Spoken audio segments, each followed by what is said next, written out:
I welcome you all to Major HS Kalsi's Balnoi Academy. This is Abhishek, GS faculty at Balnoi. Today we are going to discuss important modern history topic role of women in Indian freedom struggle. आज हम women's का role देखेंगे Indian freedom struggles में, उनका क्या role है, उनका क्या योगदान है, उनके बारे में जानेंगे, उनके कॉन्ट्रीब्यूशंस को जानेंगे, उनकी कुछ स्टोरीज देखेंगे. Let's start. So today we are going to see the role of women in Indian freedom struggle. So as you know, women freedom fighters plays a very crucial role for India's independence. हमारे देश की आज़ादी में महिलाओं का अहम role था. They faced immense challenges. उन्होंने बहुत सारे challenges का फेस किया, फिर भी वो ब्रिटिश रूल के अगेंस्ट लड़े. चाहे वो रानी लक्ष्मीबाई हो, सरोजिनी नायडू हो, एनी बेसेंट हो, सावित्रीबाई फूले हो, चाहे रेवोल्यूशनरी लीडर्स में बात करें वुमेन्स की, उषा मेहता हो, कल्पना दत्त हो, उन्होंने काफी ब्रेवली तरीके से फाइट किया. So what I going to say कि womens plays a very notable role in India's freedom struggle. They face immense challenges. वो काफी सारे चैलेंज भी फेस किए, लेकिन फिर भी उन्होंने बड़ी कठिनाइयों के साथ ब्रिटिश का सामना किया. इसमें नोटेबल्स जो नेम्स है, काफी ज्यादा फेमस पर्सनैलिटी, लक्ष्मीबाई, सरोजिनी नायडू जिनको नाइट एंगल ऑफ इंडिया भी बोला जाता है, Kasturba Gandhi the wife of Mahatma Gandhi, made significant contribution from leading revolt to mobilizing support and advocating for the change. मतलब चेंज के प्रति इन्होंने आवाज उठाई. Their courage and dedication were essential in advancing the independence movement and inspiring the other persons or inspiring the other people to fight for a free India. और इन्होंने काफी ज्यादा लोगों को इंस्पायर किया to fight for free India. So हमने आपको ये बताया कि फ्रीडम स्ट्रगल्स में वुमेन्स का बहुत ही आपको प्रोमिनेंट रोल देखने को मिला. जब हमारे बहुत सारे लीडर्स को जेल में डाल दिया गया, ठीक है, डिफरेंस मूवमेंट के दौरान, तो womens were the first one to came forward and lead the movement from the front. For example quit India movement की हम बात करें तो क्विट इंडिया मूवमेंट में क्या हुआ था, जो मेजर कांग्रेस के लीडर्स थे उन सबको जेल में डाल दिया गया था. तो फिर लीडरशिप तो थी नहीं, तो women's came forward and lead the movement from the front. So कहने का क्या मतलब है, women's played a very significant role in this movement. अगर आप प्रोमिनेंट वुमेन फाइटर्स की बात करें तो first one was Rani Lakshmibai. हम सबने पढ़ा ही होगा, रानी लक्ष्मीबाई को झांसी की रानी के नाम से भी बोला जाता है, the queen warrior of Jhansi बोला जाता है. इनका इमेंस कंट्रीब्यूशन हमको देखने को मिला है रिवॉल्ट ऑफ 1857 में. She was leading a movement from Jhansi, और झांसी से इन्होंने मूवमेंट लीड किया था. Why she lead the movement from Jhansi? Jhansi से मूवमेंट क्यों लीड किया था? क्योंकि हम सबको पता है डॉक्ट्रिन ऑफ लैप्स हुआ था, जो लॉर्ड डलहौजी में हुआ था. उसमें क्या बोला गया था डॉक्ट्रिन ऑफ लैप्स में कि गोद लिया हुआ पुत्र गद्दी पे नहीं बैठ सकता, adopted son can not become a legal heir. तो क्या हुआ, अगर आप गोद लिया हुआ पुत्र गद्दी पे बैठाएंगे तो आपका सिंहासन ब्रिटिश टेरिटरीज में मर्ज कर दिया जाएगा. इसके लिए झांसी लक्ष्मीबाई ने रिवोल्ट किया था झांसी से, और इन्होंने बोला था मैं अपना झांसी नहीं दूंगी. तो अभी बोला her role was very prominent in Indian rebellion against British rule, and Lakshmibai was fearless, led her troops into the battle on horseback, becoming a powerful symbol against the colonial operations. तो कहने का क्या मतलब है, तो लक्ष्मीबाई का बहुत अहम रोल है इसमें. एक one of the good example we have seen Rani Lakshmibai. Another one was Rani Velu Nachiyar. तो what is this Rani Velu Nachiyar?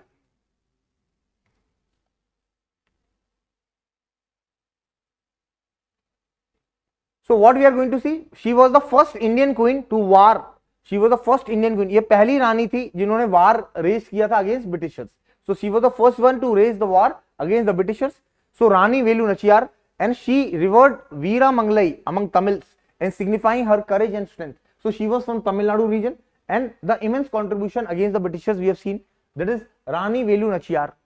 Then what we are going to see, इन्होंने किस तरीके से ब्रिटिश को पूरी तरीके से चैलेंज किया. एक ब्रेवरी का एग्जांपल हमारे फ्रीडम स्ट्रगल में इन्होंने शो किया.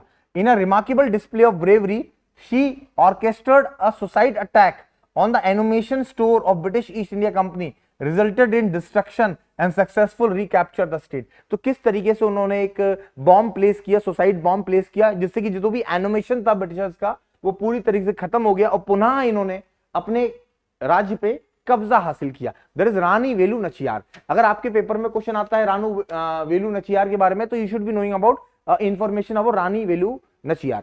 Next one was Begum Hazrat Mahal. अगर हम बात करें बेगम हजरत महल की, तो बेगम हजरत महल was the queen of Awadh. तो इनका भी कंट्रीब्यूशन हमको कहां देखने को मिलता है, रिवॉल्ट ऑफ 1857 में हमको इनका रिवॉल्ट देखने को मिलता है. As a leader she shows the exceptional courage and led her troops from the front. She was leading from where, ये कहां से लीड कर रही थी, she was leading from Lucknow. हमने रिवॉल्ट ऑफ 1857 भी पढ़ा है, उसमें हमने देखा था कि what all the prominent centres for the revolt, what all the leaders were there and who were the British commander who was suppressing the revolt. So he unwavering determination to protect the land from the British colonial rule was truly remarkable.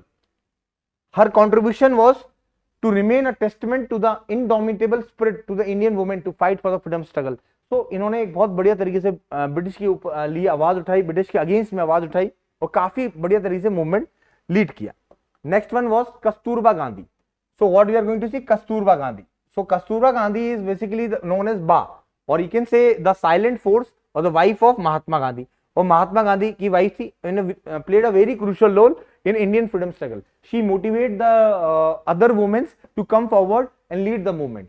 While Mahatma Gandhi was at forefront struggle, Kasturba actively participated in civil disobedience movement. जब salt सत्याग्रह हुआ था तो several women came forward and they took part. Actively participation was there in the protest and spent time in prison for her role in challenging British rule. So इनका भी हमको अहम role देखने को मिलता है. Next one was Kamala Nehru. Kamala Nehru is a wife of Jawaharlal Nehru. Her contribution was was seen in Indian freedom struggle alongside her husband. उनके साथ में रही. Despite of his personal hardship, because of his ill health, she dedicated herself to the cause of Indian freedom struggle. तो कहने का क्या मतलब है, कमला नेहरू हुई, कस्तूरबा गांधी हुई, बेगम हजरत महल हुई, रानी लक्ष्मीबाई हुई, ये वुमेन्स हैं जिन्होंने एक बहुत बड़ा एग्जाम्पल क्रिएट किया है कि their their active participation in the freedom struggle. इनका काफी हमको इमेंस रोल देखने को मिल रहा है. About Kamala Nehru we have discussed. Now next one was Annie Besant. अब एनी बेसेंट के बारे में बताएंगे. She was a foreigner, she came India and became the part of our culture, our land. ठीक है, ये इंडिया में ही रही और जब इनकी जो इन्होंने अंतिम सांसें ली, इनके जो अंतिम सांसें ली, इन्होंने मद्रास में जाके अंतिम सांसें ली, अदयार मद्रास में. She was the first women president of INC. ये पहली महिला प्रेसिडेंट थी इंडियन नेशनल कांग्रेस की. And she also started home rule league movement with Jawaharlal Nehru. So what happened, she was a adherent supporter of IRS and Indian home rule movement. She was influenced from madam Blavatsky of theosophical society and she embraced the theosophy. So she was a part of Theosophical Society. She was not the founder member. She was a part of Theosophical Society. Then what happened? She joined Indian National Congress and became the first woman president of INC in 1917. And she also started what? All India Home Rule League movement and demanding complete independence. As you know, she got elected as the INC president with Mahatma Gandhi supporting her. और महात्मा गांधी ने उनको पूरी तरीके से support किया था. Annie Besant plays a very significant role in terms of education. Because she was a founder of BHU और Banaras Hindu university की फाउंडर भी थी. She helped Madan Mohan Malviya in forming of BHU. तो हमने एनी बेसेंट का रोल देखा इसमें किस तरीके से. she was an IRS woman. She supported home rule league movement. She actively participated in all the freedom struggle movement. She was the first woman president of INC. और woman president थी पहली INC की. She emphasized on ancient Indian religion, philosophies and doctrines. इनको काफी ज्यादा promote किया था, इन्होंने स्टडीज भी की थी. She established Central Hindu College and founded several other institution. For example Madras parliament, then Adyar art league, Bombay home rule league, ठीक है, Mahendra Palle college, girls college in Banaras, order of the brothers of service, women of Indian association at Adyar and All India Women Conference. what I discussed, all India women conference, that is in Pune 1927. So these were the important things that were founded by Annie Besant. Next one was Matangini Hajra. So Matangini Hajra was ardent follower of Mahatma Gandhi. Mahatma Gandhi के काफी ज्यादा follower थे. She was become and known as Gandhi Buri, the old Gandhian woman. She joined non-cooperation movement in 1920. 1920 में non-cooperation movement join किया. She was for her involvement in salt Satyagraha during civil disobedience movement. जो maximum women का हमको participant देखने को मिलता है students, वो हमको नॉन कॉपरेशन मूवमेंट में देखने को मिलता है, सिविल डिसोबीडियंस मूवमेंट में देखने को मिलता है जो 1930 से स्टार्ट होता है, सॉल्ट सत्याग्रह.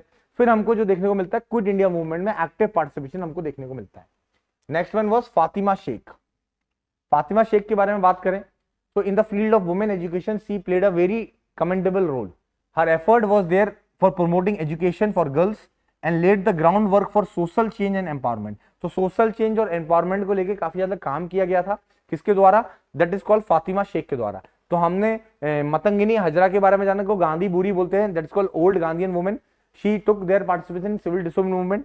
फातिमा शेख एजुकेशन को लेके, सोशल चेंज को लेके काफी ज्यादा काम किया इन्होंने, and she was a adherent follower of Mahatma Gandhi also. Next one was Bhikaji Cama. इनके बारे में जान लेते हैं। Bhikaji Cama, she was the first lady जिन्होंने आउटसाइड इंडिया हमारा भारत का ट्राइकलर फ्लैग झंडा फहराया था। Bhikaji Cama actively participated and advocated for swaraj, that is self rule. She forced into exile, बाहर चली गई थी, विदेश चली गई थी, and continued her fight against British imperialism through a writing and activism. इनका एक पब्लिकेशन भी था, उनका नाम था वंदे मातरम पब्लिकेशन, ठीक है। She made a history, first person to host Indian flag in Germany. जो मैंने आपको बताया, ये पहली महिला थी जिन्होंने विदेशी धरती पे भारत का जो तिरंगा था वो फहराया था और आवाज उठाई थी, विच वो design by Kama and Vinayak V D Savarkar, V D Savarkar द्वारा बनाया गया था, ठीक। अगर आप इनकी बात करें, इनका वंदे मातरम एंड मदन तलवार इनका कॉन्ट्रीब्यूशन था। And gamma relocated to Paris and she started Paris India Society with co-founder that is called Muncher Shah Godrej and SR Rana, इनके साथ इन्होंने फाउंड किया था। तो ये हमने मैडम बीकाजी गामा के बारे में देखें। She was an active participate in revolutionary movement in India and as well as outside India, और इंडिया के बाहर जाके भी इन्होंने निरंतर हमारी आजादी की आवाज उठाई, और इनका अहम योगदान हमको हमारे भारत के फ्रीडम स्ट्रगल में देखने को मिलता है। Next one was Sarojini Naidu. अब हम सरोजिनी नायडू की बात करते हैं। सरोजिनी नायडू, याद रखना, एनी बेसेंट पहली वुमेन प्रेसिडेंट थी। सरोजिनी नायडू पहली इंडियन वुमेन प्रेसिडेंट थी आईएनसी की। फर्स्ट इंडियन वुमेन आएगा तो आपको मार्क करना है Sarojini Naidu, first women president आएगा तो मार्क करना है आपको Annie Besant. She was also called as nightingale of India. इनको नाइट एंगल ऑफ इंडिया भी बोलते हैं, भारत कोकिला, भारत की कोकिला बोलते हैं, इनको टाइटल दिया गया था महात्मा गांधी के द्वारा। इनका अहम रोल हमको होम रूल लीग मूवमेंट में दिखता है। We see the important role in home rule league movement actively participated by Annie Besant के द्वारा जो स्टार्ट किया गया था। Sarojini Naidu emerge as a key figure leading to civil disobedience movement in quit India movement. जो धारसना से इन्होंने लीड किया था सिविल डिसोबीडियंस मूवमेंट और क्विट इंडिया मूवमेंट में भी एक्टिव पार्टिसिपेशन देखा गया था। Even in the round table conference she took part in round table conference also. तो सेकेंड राउंड टेबल कॉन्फ्रेंस में जो वुमेन की तरफ से जिसने रिप्रेजेंट किया था दैट वाज सरोजिनी नायडू। सरोजिनी नायडू ने सेकेंड राउंड टेबल कॉन्फ्रेंस में रिप्रेजेंट किया था, और aiming for India British corporation. So instrumental in establishing women India association. इन्होंने क्या एस्टेब्लिश किया था? वुमेन इंडिया एसोसिएशन एस्टेब्लिश किया था। This thing you should be remember. And she made president of INC in 1925, that is in Kanpur session. कहां बनाया गया था इनको?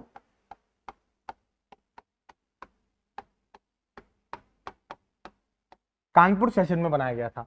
Letter 1947 she was the governor of United Province, जो कि आज की डेट में हमारा उत्तर प्रदेश बनता है। And she was the first women to hold such position in dominion India. जब हम आजाद हो गए तो इनको गवर्नर बनाया गया, दैट इज राज्यपाल बनाया गया। She become an governor at united province. This thing you should remember. What are their contribution? In the young age she wrote 1300 line poem lady of the lake, and she gain international recognization for her Persian language that is called महेर मुहीर। महेर मुनीर इनकी एक Persian language का play था जो इन्होंने लिखा था, और इन्होंने 1300 लाइन की एक पोएम भी लिखी थी, that is lady of the lake. Next one was Rama Devi Choudhury. अगर हम रामा देवी चौधरी की बात करें, रामा देवी चौधरी का बहुत बड़ा रोल था सॉल्ट सत्याग्रह में, जो कि सिविल डिसोबीडियंस मूवमेंट के बारे में बात कर रहे हैं, और इन्होंने उड़ीसा से मूवमेंट लीड किया था और काफी लोगों को मोबिलाइज किया था to join the movement further.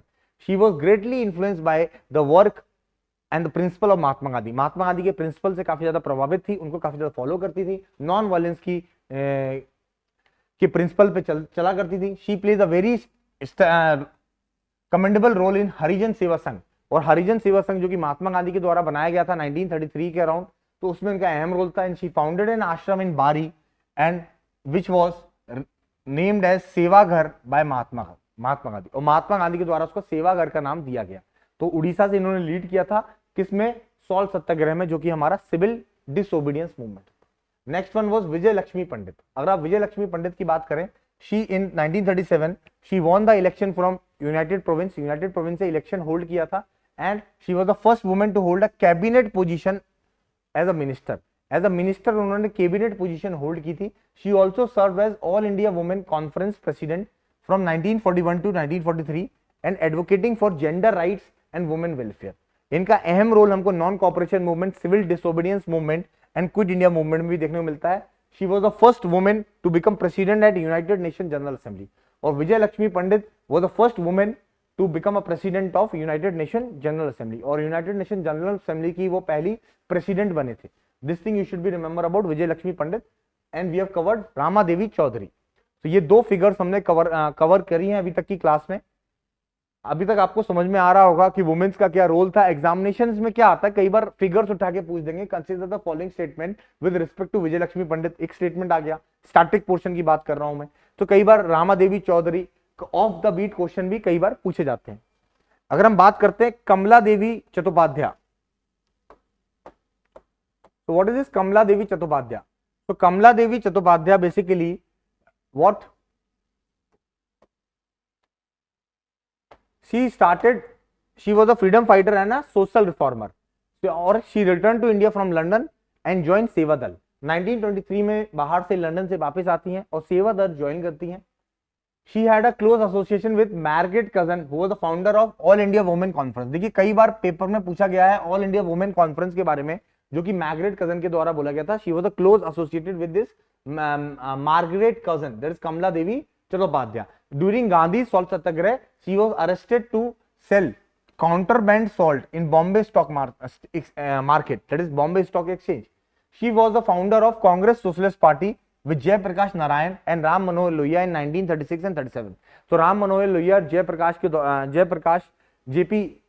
Prakash Narayan के साथ में इन्होंने कांग्रेस सोशलिस्ट पार्टी बनाई एंड बिकम इट्स प्रेसिडेंट, और फिर बाद में उसकी प्रेसिडेंट भी बने।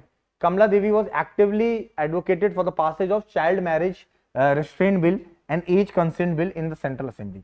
तो काफी ज्यादा इन्होंने वुमेन राइट्स के बारे में, चाइल्ड राइट्स के बारे में, जो एक मैरिज एक्ट है उसको लेके काफी ज्यादा इन्होंने आवाज उठाई और एडवोकेट भी किया कि एक पर्टिकुलर बिल होना चाहिए, एज कंसेंट बिल भी होना चाहिए। तो उसके खिलाफ इन्होंने जनरल असेंबली में अपना पक्ष रखा और सपोर्ट किया। सुचेता कृपलानी का हमको अहम रोल देखने को मिलता है हमारे फ्रीडम स्ट्रगल में। She was the founder of all India महिला कांग्रेस इन 1940। ऑल इंडिया महिला कांग्रेस की she was actively founded and advocated for women rights and empowerment, और वुमेन राइट्स और एम्पावरमेंट को लेकर इन्होंने काफी ज्यादा आवाज उठाई। She worked closely with Mahatma Gandhi, जैसा कि मैंने बोला कि she was a follower of Mahatma Gandhi and she followed the principle of Mahatma Gandhi, that is non violence, अहिंसा, and she worked with Mahatma Gandhi. She was closely with Mahatma Gandhi during the tumultuous time of partition rights and accompanying him to Naukoli in 1946। जब partition declare कर दिया गया कि अब तो partition होना है, तब राइट्स वगैरह स्टार्ट हो गए थे, तो उन्होंने गांधी जी के काफी सपोर्ट किया और गांधी जी के साथ हमेशा रहे। She was selected as one of the 15 women to participate in drafting Indian Constitution as a member of Constituent Assembly।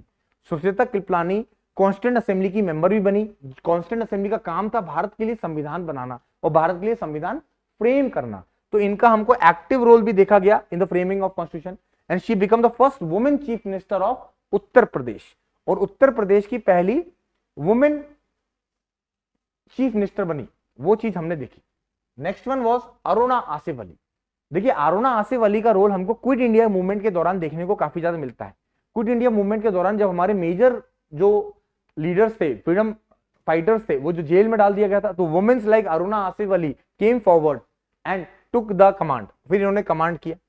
अगर आप इनके कंट्रीब्यूशन को देखें, she was recognised as grand old lady of independence movement. One of her notable was hosting national flag at Gowalia tank maidan during Quit India movement. Quit India movement के दौरान इन्होंने गौलिया tank, जिसको आज की डेट में आजाद मैदान बोला जाता है, वहां पर इन्होंने झंडा फहराया और वहां से हमारे क्विट इंडिया मूवमेंट की शुरुआत देखने को मिलती है। Her unwavering commitment and cause earned the title heroine of 1942 movement। Quit India movement की हीरोइन बोला गया इनको। Next one was Bina Das. Bina Das की बात करें, she was a member of what Chhatri Sangha, a volunteer semi revolutionary women organisation based in Kolkata. देखिए बीना दास का role हमको देखने को मिलता है जतिन दास के साथ चिटगांव आर्मरी रेड में, इनका काफी ज्यादा हमको देखने को मिलता है। She made an assassination to Bengal governor, जब उनको डिग्री दी जा रही थी तब इन्होंने गवर्नर को शूट कर दिया। She joined Congress party and actively participated in quit India movement, और क्विट इंडिया मूवमेंट में भी पार्टिसिपेट किया। तो काफी सेमी रेवोल्यूशनरी मूवमेंट से ताल्लुकात रखती थी और रेवोल्यूशनरी एक्टिविटी में भी काफी ज्यादा इन्वॉल्व थी। प्रीति लता वाडेकर, अगर आप प्रीति लता वाडेकर की बात करें, she was active movement of revolutionary group led by Surya Sen Masterda. Surya Sen Masterda की एक्टिव मेंबर थी, ठीक है। She what happened after setting the fire, so what happened, she gained the fame from leading group of revolutionary 1932 and armed attacked that is an European club में attack कर दिया इन्होंने। after settling fire the club, the revolutionary were pursued by British police to evade the capture. प्रिलिता consumed the cyanide leading to her death, और इन्होंने poison वगैरह ले लिया और जिससे कि इनकी डेथ हो गई। तो काफी एक्टिव मेंबर थी प्रीतिलता वाडेकर, ठीक है। इन्होंने सूर्य सेन के साथ चिटगांव आर्मरी रेड में कंट्रीब्यूट भी किया। Kalpana Dutta, again lady who participated in Chitgaon armory raid. She was inspired by the martyrdom of Kundiram Bose and joined Chhatri Sangha, same Chhatri Sangha जो हमने बीना दास के टाइम में देखा, a semi revolutionary organization in Kolkata. Then was कनक लता बरुआ। कई बार examination में कनक लता बरुआ के बारे में भी पूछा गया है।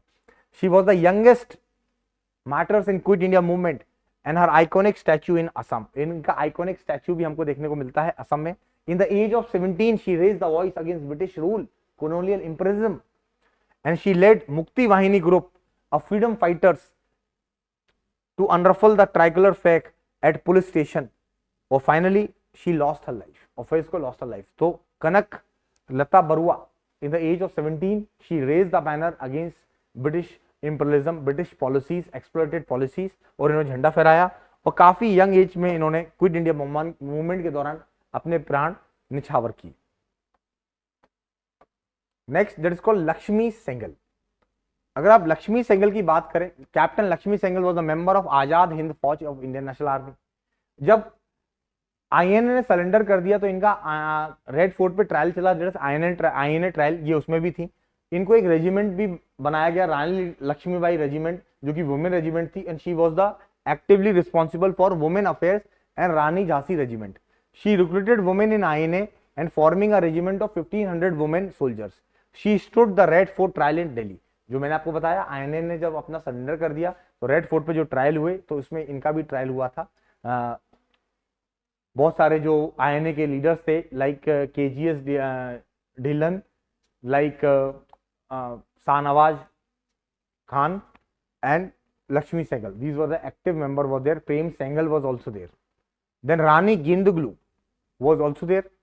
Rani Genduglu in the age, very initial age, 13 years of age, 13 साल की उम्र में इन्होंने मूवमेंट लीड किया था, that is Nagaland and Manipur region से, और इनको रानी का टाइटल जवाहरलाल नेहरू ने दिया था। She was a freedom fighter belong to Romingi tribe, also known as Kabui.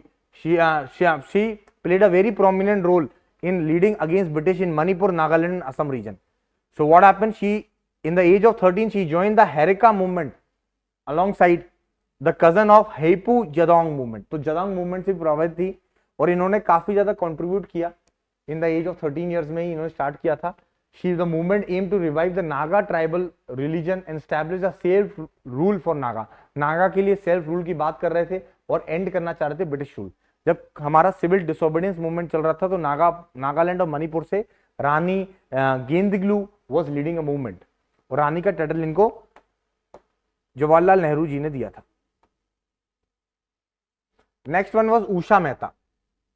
अगर आप उषा मेहता की बात करें, इनका कंट्रीब्यूशन क्विट इंडिया मूवमेंट में काफी ज्यादा हमको देखने को मिला था और एक्टिवली रोल मिला था। इन्होंने अंडरग्राउंड रेडियो की शुरुआत की थी। So in the age of 8 she participated against the Simon commission, जिसमें साइमन गो बैक के नारे दिए गए थे। क्यों दिए गए थे? क्योंकि इसमें कोई भी इंडियन मेंबर नहीं था, all member are white member. So what happened, she were associated, started secret Congress radio, underground radio किया था to convert radio station that went in the August 27, जिसको अंडरग्राउंड रेडियो बोलते हैं। Her effort was to establish the secret Congress radio which broadcasts the message of independence and anti-British propaganda and contributed significantly to the freedom struggle। और quit India movement में भी हमको इनका अहम role देखने को मिलता है। It played a very crucial role in keeping the movement leader connected with the public। Public के साथ कनेक्ट करने के लिए इनका रोल बहुत अहम था और इन्होंने एक्टिवली पार्टिसिपेट किया था। अगर आप बात करें रेडियो की, इन्होंने क्या किया, ब्रॉडकास्ट किया था चिटगांव बॉम्ब रेड, ठीक है, Jamshedpur strike and functioning of parallel government in Bihar and Maharashtra. Bihar, Maharashtra और उत्तर प्रदेश में जो पैरेलल गवर्नमेंट बनी थी, इवन बंगाल में भी पैरेलल गवर्नमेंट बनी थी, उनको इन्होंने काफी ज्यादा कवरेज दिया था। पब्लिक से लोगों का और लीडर्स से पब्लिक का कनेक्शन बरकरार रखा था with the help of underground radio. कोई भी मैसेज वगैरह पास ऑन होता था वो इजीली पास ऑन हो जाते थे। Women actively participated at grass root level. हमने वुमेन का पार्टिसिपेशन ग्रास रूट लेवल पे काफी अहम देखा है। We have seen the participation at grass root level, engagement in the protest, civil disobedience movement and enrich the freedom movement fabric. British officials and Indian nationalists realized the women participation strengthened the national struggle immensely.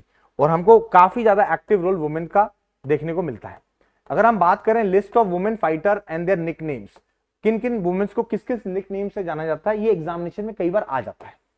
अगर आप बात करें freedom struggle में women's की बात करें तो लक्ष्मीबाई को झांसी की रानी, Sarojini Naidu nightingale of India, Bhikaji Cama mother of India tricolour, Kasturba Gandhi Ba, Kamala Nehru Kamala Devi, Aruna Asaf Ali grand old lady of Indian independence, Sucheta Kripalani iron lady of Indian politics, Begum Hazrat Mahal Begum of Awadh that is Lucknow region, then Matangini हरजा गांधी बुरी, ठीक है, गांधीयन वुमेन थी, Annie Besant diamond soul, Usha Mehta Didi, Kamala Devi Chattopadhyay queen of Indian renaissance मतलब revival age, कैसे हम एक dark age से modern age में जा रहे हैं, revival from old age to new age, Rajkumari Amrit Kaur nightingale of Indian nursing, आपको कई सारे डिपार्टमेंट मिलते हैं, राजकुमारी अमृता कौर हॉस्पिटल, तो she was the nightingale of Indian nursing, captain Lakshmi Sehgal that is captain Lakshmi Sehgal. तो ये हमको कुछ नाम हमको देखने को मिलते हैं। There were the names of our list of freedom struggle and their nicknames. तो आज वाली क्लास में हमने क्या देखा, what we have covered here, आज वाली क्लास में हमने क्या कवर किया, आज वाली क्लास में हमने कवर किया the role of women in Indian freedom struggle. Womens का क्या रोल था, क्या कंट्रीब्यूशन था, किन वुमेन्स में कहां कहां पार्टिसिपेट किया, चाहे वो हमारा रिवॉल्ट ऑफ 1857 हो, चाहे वो हमारा लैंड रेवेन्यू पॉलिसीज हो, चाहे वो हमारा क्विट इंडिया मूवमेंट हो, नॉन कॉपरेशन मूवमेंट हो, सिविल डिसोबीडियंस मूवमेंट हो, उसमें हमारा वुमेन का रोल अहम था। और आज भी हम लोग वुमेन्स के रोल को काफी ज्यादा सराहना करते हैं, अप्रिशिएट करते हैं इन द फ्रीडम स्ट्रगल। सो हमने ऑलमोस्ट सारे टॉपिक्स को कवर किया। I hope you understand this lecture very well. Thank you and have a nice day. जय हिंद।